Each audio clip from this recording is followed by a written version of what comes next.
Rock and roll. So basically, first thing doing your oil change is when you drain it, obviously have yourself an empty bucket. You're going to remove this hose here, and the best thing to do would be to have yourself a little extension hose with a little JIC male to adapt to this. Okay. Hook up your extension hose right here.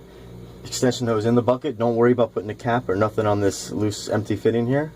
And then once it's in the bucket, just make sure your panel isn't off. And once it's in off, you can go ahead and crank your engine while somebody's holding that hose, and it'll keep going. And once you start getting a bunch of air bubbles come out of that hose, go ahead and shut the engine off. Okay. And then once the engine's off, you go ahead and come all the way over here. There's a welded nut to the bottom of this filter bowl. I see it. Go ahead and unscrew that. The whole filter bowl will unscrew, come down. You can take the filter down. It just pulls down. Yep. And put your new one in reverse order.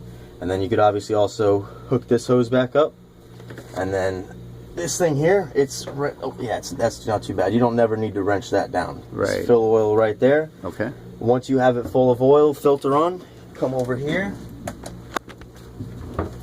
to your pump. This is your pressure line.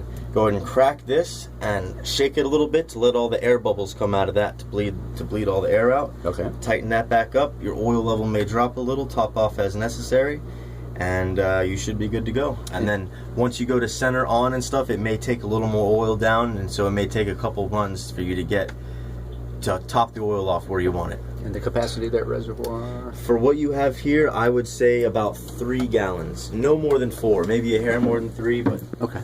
Probably about 3. And that filter, is that just a cartridge inside, or is it a whole new metal casing? Nope, it's just the element inside. You reuse that bowl. Okay. Okay. And yeah. All right, that sounds pretty simple. All right. So that.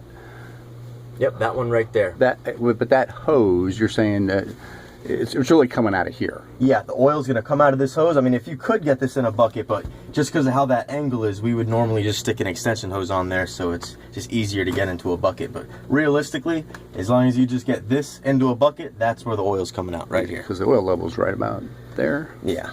Nothing's going to come out of here when you take that off. Okay, that's what it was.